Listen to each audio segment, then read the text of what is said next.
Oke, berikutnya adalah reduksi dalam waktu polinom. Ingat kembali diagram reduksi dalam materi undecidability.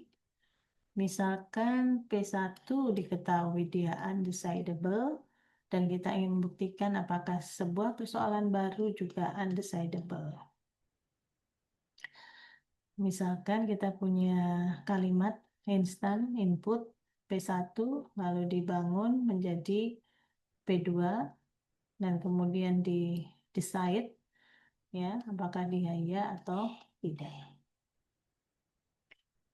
Ide reduksi ini digunakan untuk menunjukkan P2 tidak dapat dipecahkan dalam waktu polinomial.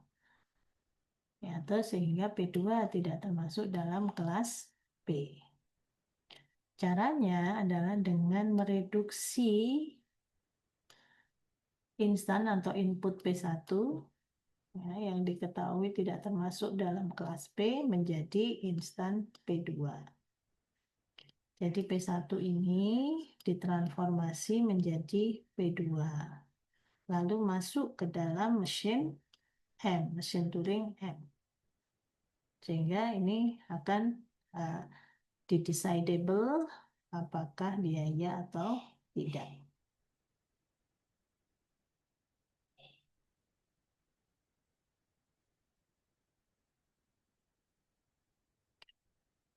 Reduksi dari input P1 atau instan P1 menjadi instan P2 itu adalah polinomial. Nah, jadi kalau kita memproses reduksi dari instan P1 menjadi instan P2, itu prosesnya menjadi polinomial. Artinya algoritma reduksi dari P1 menjadi P2, wah, dia membutuhkan waktunya adalah polinomial.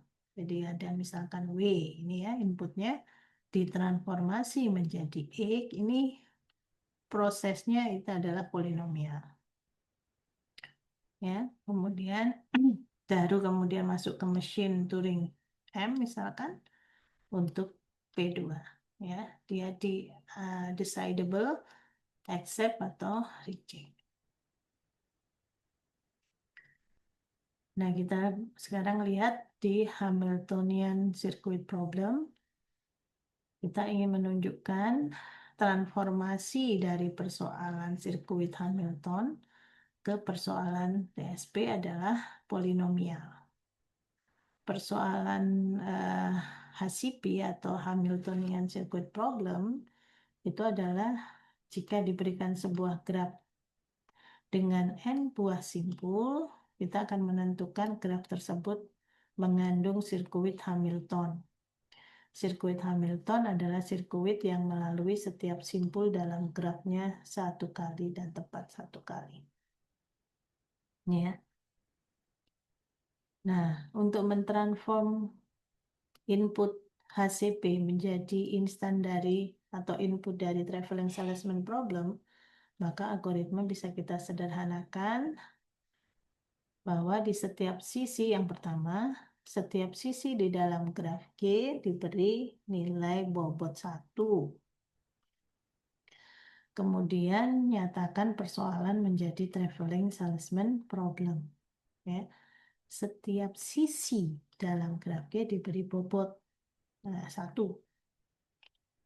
Jadi kemudian kita menyatakan menjadi traveling salesman problem, yaitu ada nggak tur dengan total bobotnya kurang dari n.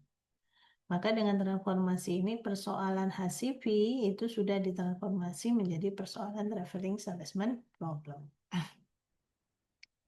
Yaitu dengan memberi bobot di setiap sisinya dengan nilai 1.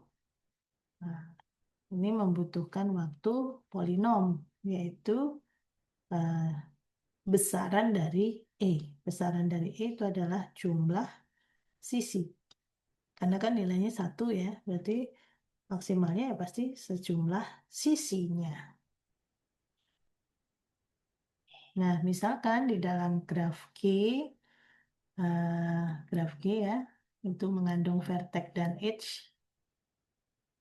Banyaknya dari E itu adalah M, banyaknya dari sisinya atau rusuknya, yaitu jumlah sisi dalam graf. Maka algoritma memberi setiap sisi dalam graf G adalah 1. Maka perintahnya jadi for kan, for setiap sisi anggota dari E diberi nilai 1. Nah, jumlah pengulangannya untuk UV sama dengan 1 itu sebanyak M kali. Sehingga transformasi Tn itu sama dengan M. Maka big O-nya adalah M. M kali kan. Ya, ini menjadi polinomial. Ya.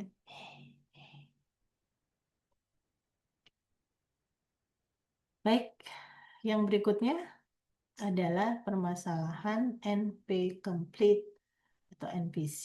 Itu adalah persoalan NP yang paling menarik. NP yang paling menarik. Jadi itu NP kan di sini ya, posisinya warna hijau. Nah, kemudian ada tadi P yang merupakan bagian dari NP, dan ini ada NPC atau NP complete yang juga merupakan bagian dari NP, dikatakan adalah persoalan NP yang paling menarik. Apa definisinya? Itu adalah sebuah persoalan dikatakan NP complete jika X termasuk dalam kelas NP. Ya. Setiap persoalan dalam NP dapat direduksi dalam waktu polinomial menjadi X. Setiap persoalan dalam NP dapat direduksi dalam waktu polinomial menjadi X.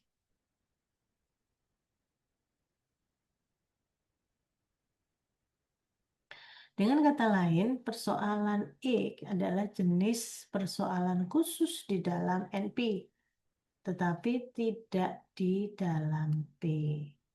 Makanya dari gambar ini, NPC itu dia bukan bagian dari P, ya.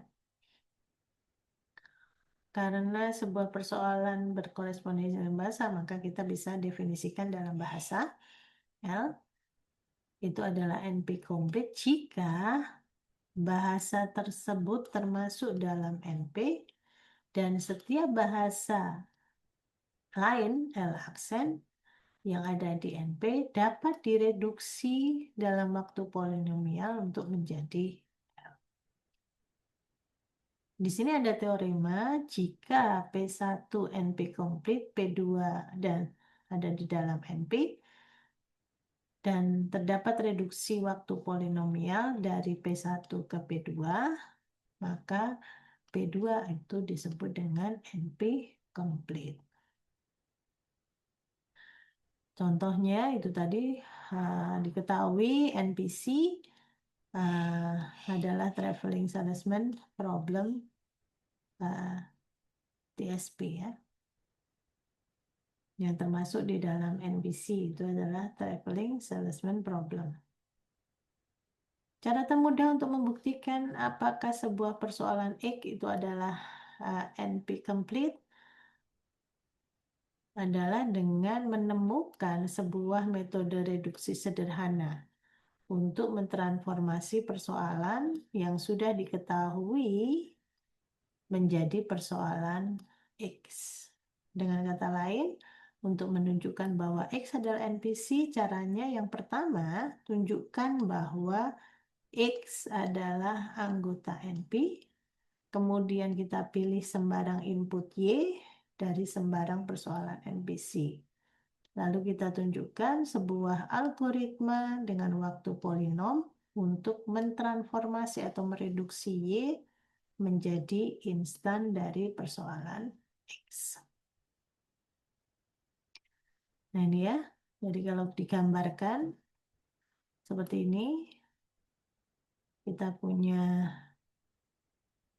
persoalan NPC yang dipilih, ini ya, Y adalah persoalan NPC yang dipilih. Ini ada P1, P2, P3, P4. Y itu sembarang, ini P1, P2 itu adalah NP.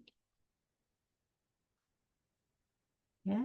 Kemudian dipilih NPC yang dipilih dan dia direduksi menjadi X. Nah, ini ada catatan NP complete berasal dari non-deterministic polynomial. Complete, solve one, solve them all. Solve one, selesaikan satu, maka dia akan bisa menyelesaikan semuanya.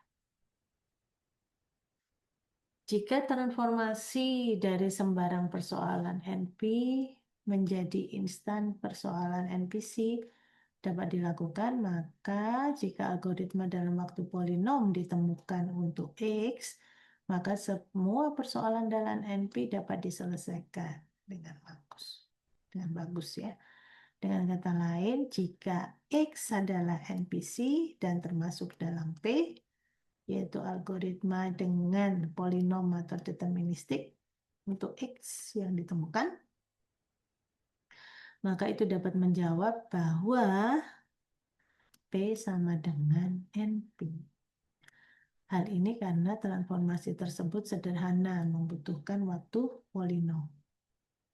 Secara teorema, jika beberapa persoalan NP komplit termasuk dalam P, maka P pasti sama dengan NP. Itu tadi, ternyata caranya menghubungkan antara P dengan NP itu adalah dengan membawanya ke dalam bentuk NP komplit. Persoalan di dalam NPC dikatakan persoalan yang paling sukar atau hardest.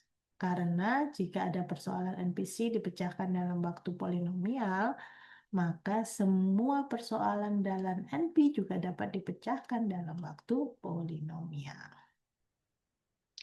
Sebaliknya, jika P tidak sama dengan NP, maka tidak ada persoalan NPC yang dapat dipecahkan dalam waktu polinomial. Sehingga sebagai konsekuensinya, jika satu persoalan intractable, maka semua persoalan NPC juga intractable. Inilah alasan lain kenapa NPC dipandang sebagai hardest problem.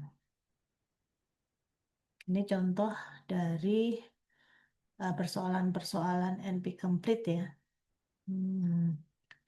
Termasuk di dalamnya ada partition problem, ada graph coloring problem, knapsack problem, ya, minesweeper, puzzle, vertex cover, dan sebagainya.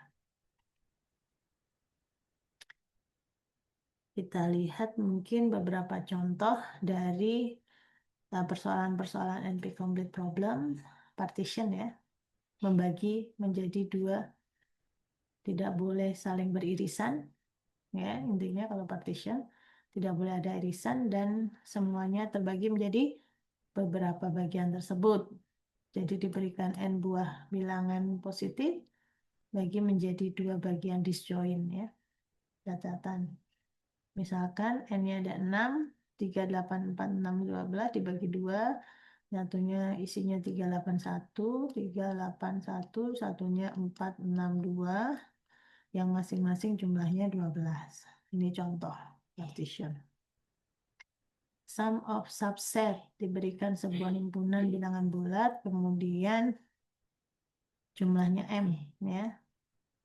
Jadi min 4, nah ini jumlahnya dia M-nya sama dengan 0, maka solusinya adalah min 4, min 1, 2, 3. Itu. Jadi kita mencari subhimpunan subset, sum of subset, yang jumlahnya adalah M. Berarti min 4, min 1, 2, 3. Ini adalah subset dari. Kemudian problem klik itu adalah subset dari himpunan simpul di dalam graf yang semuanya terhubung. Subset dari himpunan simpul di dalam graf yang semuanya terhubung. Nah, ini contoh dari klik yang warna merah ya. Begitu yang bisa saya jelaskan untuk pertemuan hari ini. Terima kasih atas perhatiannya. Kita Selesai sudah semua eh, pertemuan dalam mata kuliah TBO. Semoga bermanfaat. Assalamualaikum warahmatullahi wabarakatuh.